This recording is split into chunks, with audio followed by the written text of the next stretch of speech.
Hello mga kol, welcome back sa ating YouTube channel, Surprise TV. Sa bago lang sa ating channel, huwag niyo kalimutan i-like, share, and subscribe.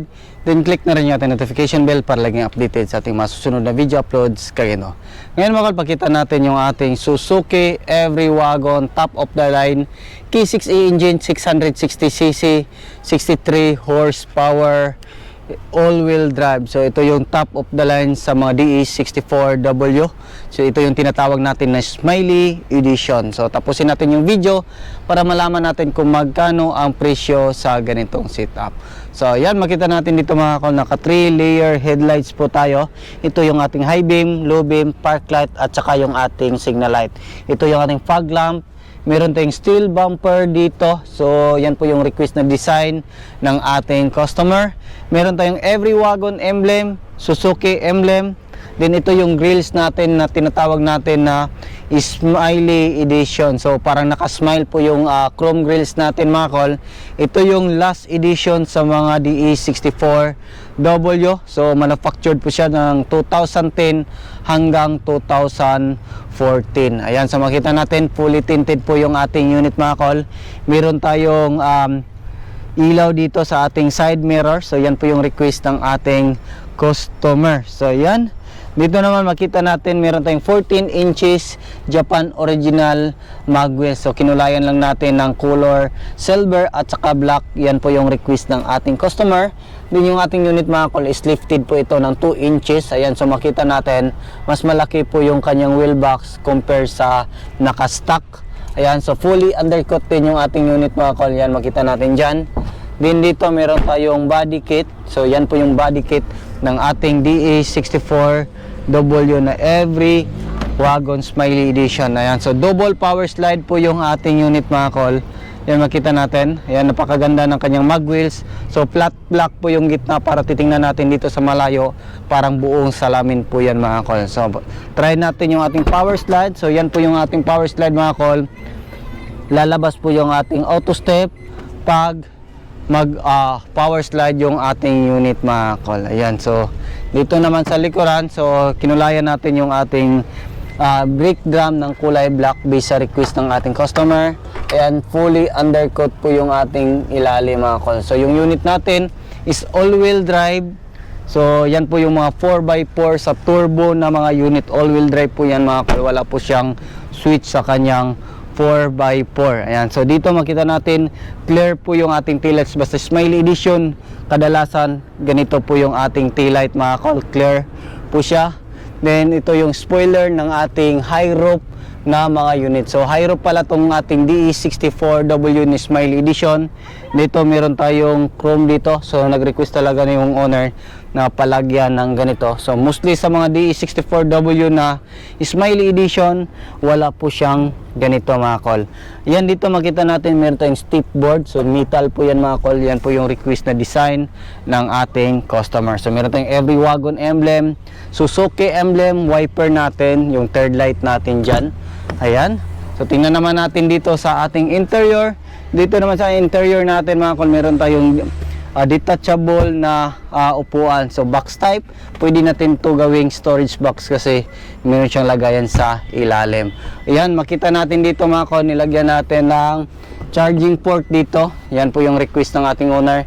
Left and right po siya, meron siyang charging port. Din dito, brand new na po yung mating natin. So nandyan pa rin yung original. Then nilagyan din natin ng bago. So para matagal masisira yung pang-ilalim natin.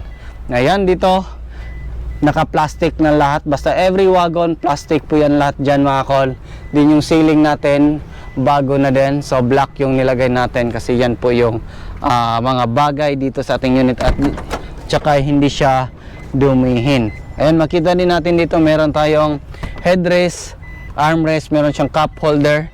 Ang kagandahan sa mga Every Wagon na upuan mga kol is pwede natin yan i-recline kung gusto natin. Pwede din natin yan i-move forward then atras. Ayan, so pakita natin kung gaano natin ginalaw. Ayan, move kung gusto natin na malaki yung legroom natin, then pwede naman move forward para malaki yung space dito sa likuran. Ang kagandahan din sa mga Every Wagon mga kol, kung marami kayong cargo, is pwede natin to i-fold yung ating upuan dito. So pakita natin, yan, na-fold na yan, hilain natin dito, ayan. So baba natin, ayan. So forward natin konti yung ating upuan dito sa harap.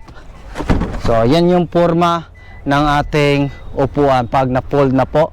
Yan, so pakita natin dito sa kabilang side. Ayan, hilain lang natin to, then hilain natin dito, ayan. Then so move natin tong dito sa harap, ayan. So yan po yung kaganahan sa mga every wagon mga kol, kasi kung gusto natin na gawing mini camper van, gawin natin pang negosyo, pwede po yan sa ating unit. Kung marami kayong cargo, meron kayong malaking cargo na gusto ipasok dito sa loob, pwede po yan sa ating DE64W na mga unit or yung ating top of the line na Smiley Edition. Ayan, so balik lang natin. So balik natin yung sa kabilang side para makita natin kung gaano kaganda yung ating unit. Ayan, ayan. So dito rin makita natin, plastic po yan lahat dyan. Basta every wagon mga kol, ayan, so brand new yung mating natin, nandyan pa rin yung original. So nilagyan natin ng bago para mas madaling linisan. Ayan, so dito makita natin yung ating jack, tie wrench at saka yung ating riser. Ayan, ito yung auto step natin. Yung auto step natin mga kol, pag naka-close po yan, papasok po yung ating auto step. Ayan, makita natin yan. Ayan, pumasok. Then ang kagandahan nito, kung nabagalan kayo sa sliding door natin or power slide natin, pwede natin yan i-off, yung ating power slide. Yan. So pwede natin i-manual sliding yan. Halimbawa, pagdating ng araw o panahon na masisira yung ating power slide, walang problema po yan mga kol, kasi pwede natin yan i-manual sliding. So yan yung kagandahan sa mga every wagon. Pwede din natin i-off yung power slide, auto step, pag gusto natin na hindi lumabas yung ating auto step. So ang kagandahan nito, lifted po ito ng 2 inches. So yan, makita natin is mas malaki yung kanyang ground clearance compare sa stock na unit. So dito makita natin yung auto step switch niya, power slide switch. Ayan, so long press lang natin kung gusto natin pagganahin dyan.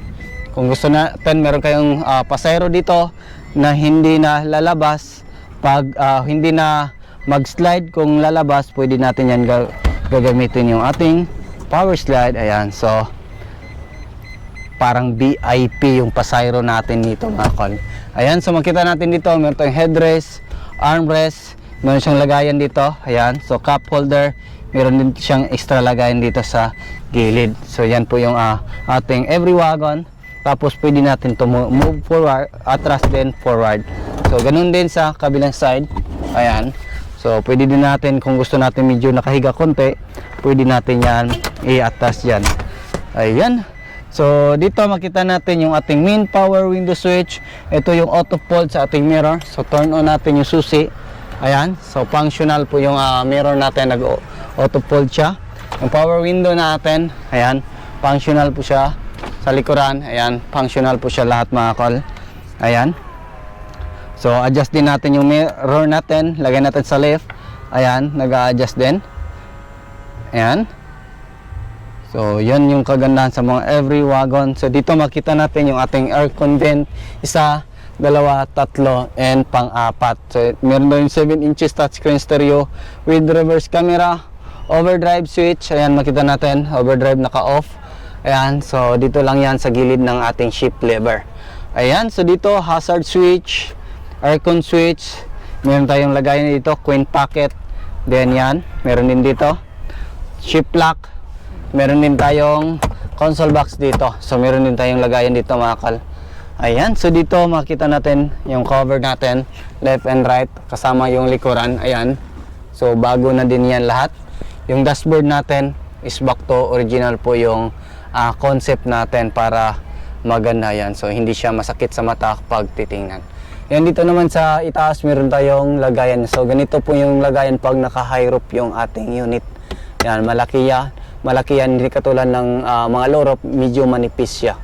Ayan, dito rin meron tayong lagayan ng sunglasses. Ito center mirror.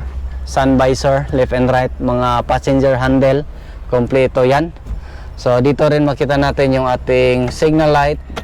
Ayan, so park light, din yung ating headlight. High and low po yan mga kol. Ayan, so start natin yung makina natin, then titingnan natin yung makina ng ating unit.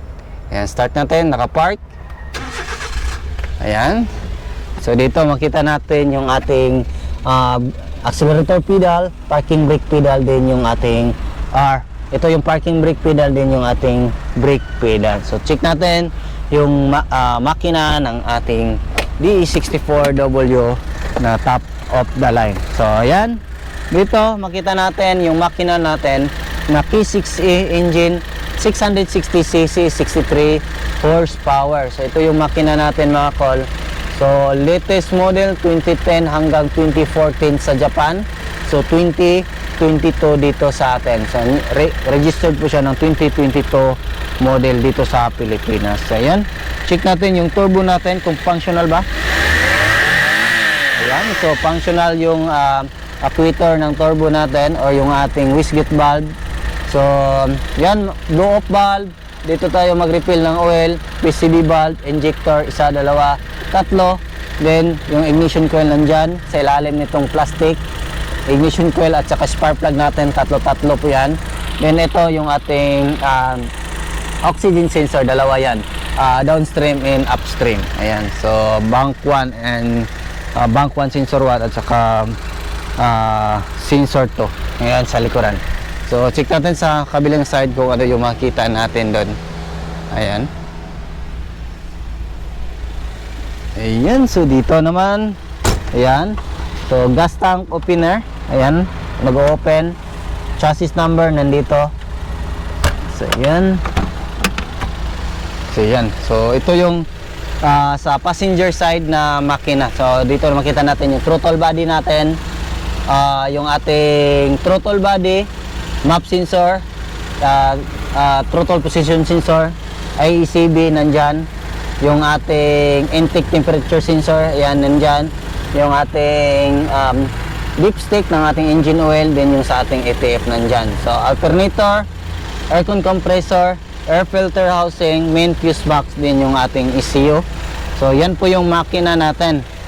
So yung makina na K6A engine, 12 valve po yan mga kol, EFI 3 cylinder. So aluminum po yung makina natin. So yan, check naman natin yung hood natin kung ano yung makita natin dito. Ayan. So dito sa hood natin mga kol, makita natin yung ating coolant reservoir, yung ating brake fluid reservoir, then yung ating radiator cap, then yung ating windshield washer reservoir. So yan po yung unit natin na top of the line na DE64W. So yung presyo nito mga kol, all in po siya, all wheel drive, double power slide, kasama yung lift ng unit front and rear bumper is 365,000. So yung basic setup is 330 lang, pero nag-upgrade po sila. Katulad nito, lift up nasa 15,000, front and rear bumper 10,000, then mga ilaw sa side mirror, yung mga upuan. So yan po yung mga na-additional sa 365,000 po yan. So naka-coolant na po yan, naka-heavy PMS, meron tayong 1 month warranty sa ating unit. Makina na po yan mga kol, under chassis o ano man yung mga concern ng ating customer. So labor and materials po yan mga kol. Kung hindi na under sa warranty, mag-a-assist pa rin tayo mga kol kung ano yung kailangan ng ating customer during paggamit nila. So kahit ilang taon na yan yung unit nyo, i-message nyo lang kami kung ano yung kailangan, parts, mag-assist about troubleshooting. Willing tayo tutulong sa mga customer natin mga kol.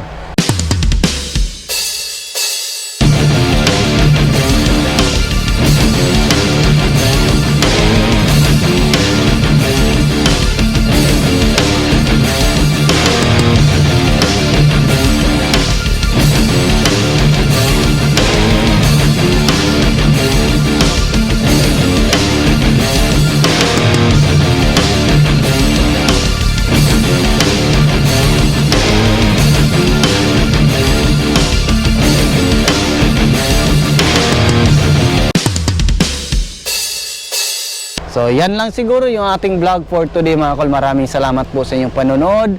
Sa bago lang sa ating channel, huwag niyong kalimutan i-like, share, and subscribe. Then click na rin yung ating notification bell para updated kayo sa ating mga next video uploads kayo. Ingat po mga kol and bye bye. God bless po sa ating lahat.